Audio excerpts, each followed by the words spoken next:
اپنی مخلوق کو وہاں وہاں سے رزق دیتا ہے جہاں جہاں پر مخلوق کا گمان بھی نہیں ہوتا ہے۔ ہم تو دعویٰ کرتے ہیں نا کہ میں نے پڑھا جی، مجھے نوکری ملی، میری تنخواہ لگی، میں نے کاروبار کیا، میں نے انویسٹمنٹ کی، اتنا منافع ہوا۔ ہمیں تو اس چیز پہ مان ہے کہ ہم محنت کرتے ہیں، ہم کماتے ہیں۔ کبھی اپنی منڈیر پہ بیٹھنے والے طوطے کو، کوے کو، چڑیا کو، کسی پرندے کو بھی دیکھا ہے وہ کون سی نوکری کرتا ہے؟ چھوٹی سی بلبل کو دیکھا ہے کون سی نوکری کرتی ہے؟ اڑنے والی مکھیوں کو دیکھا ہے کون سی نوکری کرتے ہیں؟ یہ جو گدھ ہوتے ہیں، شاہین ہوتے ہیں، ان کو دیکھا ہے کون سی نوکری کرتے ہیں؟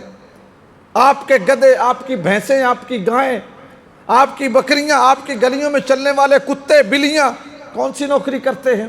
زمین کے اندر رینگنے والے کیڑے، سانپ، مڑھپ کون سی نوکری کرتے ہیں؟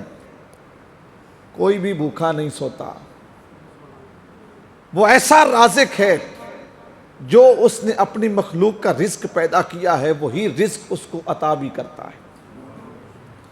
آپ نے کبھی کسی شیر کو گھاس کھاتے نہیں دیکھا۔ شیر کے لیے اس نے گوشت پیدا کیا، گوشت کے لیے شیر کو پیدا کیا۔ پروردگار ساری زندگی شیر کو گوشت ہی دیتا ہے۔ آپ نے کبھی کسی بکری کو گوشت کھاتے نہیں دیکھا۔ بکری کو گھاس کے لیے پیدا کیا، گھاس کو بکری کے لیے پیدا کیا۔ بکری ساری زندگی گھاس ہی کھاتی ہے۔ کہاں کہاں سے اپنی مخلوق کو وہ رزق دیتا ہے۔ اسی طرح ہماری پریشانیاں ہیں۔ میں ایک مرتبہ ایک اللہ کے نیک بندے کے پاس بیٹھا تھا، تو ان کے پاس ایک شخص آیا۔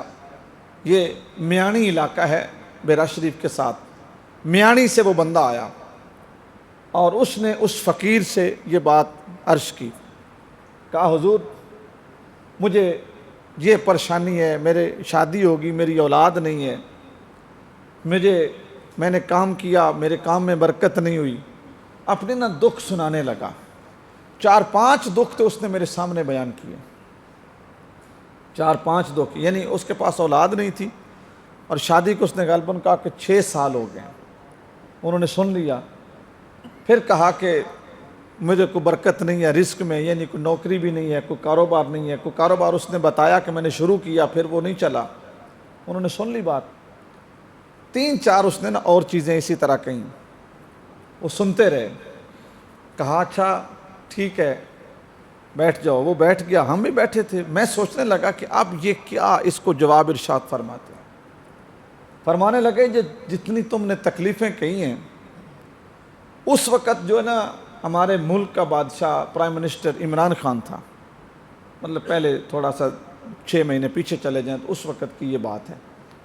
انہوں نے کہا کہ اگر عمران خان اعلان کر دے کہ میں بیٹھا ہوں فلاں جگہ پہ اور جس بندے کو جو پریشانی ہے وہ میرے پاس آ جائے، میں اس کی پریشانی حل کر دوں گا، تو کیا تم جاؤ گے؟ اس نے فوراً کہا جی جاؤں گا۔ اور صحیح بات یہ ہے کہ اس کے کہنے سے ہمیں یہ اندازہ ہو رہا تھا کہ شاید اس شخص کو یقین ہے کہ کہیں نزدیک وزیر اعظم نے آنا ہے اور جس کا جو مسئلہ ہوگا وہ حل کر جائے گا۔ اتنا وہ ایموشنل تھا نا، آنکھیں چمک اٹھی اس کی اور بڑا ایکسائٹڈ ہو گیا، ایک دم کہتا جی میں ضرور جاؤں گا اور ضرور جا کے کہوں گا۔ اب ان کا اگلا جملہ فرماتے ہیں اچھا مجھے یہ بتا کہ کیا وہ سارے مسئلے حل کر سکتا ہے؟ اب وہ بندہ نا ذرا ٹھنڈا ہوا، کہا جتنے بھی تیرے مسئلے ہیں سارے وہ حل کر سکتا ہے؟ بندہ ریلیکس ہو گیا، آہستہ تھوڑا سا نا اس کا وہ جو مزاج میں تیزی تھی نا ٹھنڈا ہو گیا۔ فرمایا تم جو اس سے جا کے بیٹا مانگو، بیٹا دے دے گا؟ ظاہر ہے وہ نہیں دے سکتا، چپ۔ پھر کہا تم اس کو کہو کہ مجھے مسلسل رزق دے، کہ میرا آٹا پانی بند نہ ہو، دے لے گا؟ وہ بندہ پھر چپ۔ 3-4 سوال اسی طرح ہوئے، وہ بندہ چپ کر کے بیٹھ گیا۔ کہا میں نے تجھ سے پوچھا، وہ بادشاہ آ رہا ہے جس کے اختیار محدود ہیں، وہ کہہ رہا ہے میرے پاس آؤ میں تمہارے مسئلے حل کر دوں گا، تو تم اچھل پڑے۔ اب میں نے اس کا اختیار پوچھا ہے تو تم چپ ہو گئے۔ اللہ والوں کے اپنے طریقے ہوتے ہیں بات سمجھانے کے۔ سمجھاتے رہے تو آخر میں کہا تیرے پنڈ میں مسجد ہے؟ اس نے کہا جی ہے۔ کہا کتنی بار تیرا وہ بادشاہ جو دے سکتا ہے، جو مالک ہے، جس کے اختیار میں ہے، کتنی بار تمہیں دن میں کہتا ہے حیا علی الفلاح، آ جا میرے پاس اور کامیابیاں لے جا؟ کبھی گئے اس کے پاس؟ کبھی گئے اس کے پاس؟ اس بندے نے نا اپنا سر جھکا دیا۔ دوستو ہمارا مسئلہ یہ ہے، جس در سے ملنا ہے اس در کو بھولے ہوئے ہیں، اور جو در کچھ دے نہیں سکتے ان دروں کو ہم نے سر پہ بٹھایا ہوا ہے۔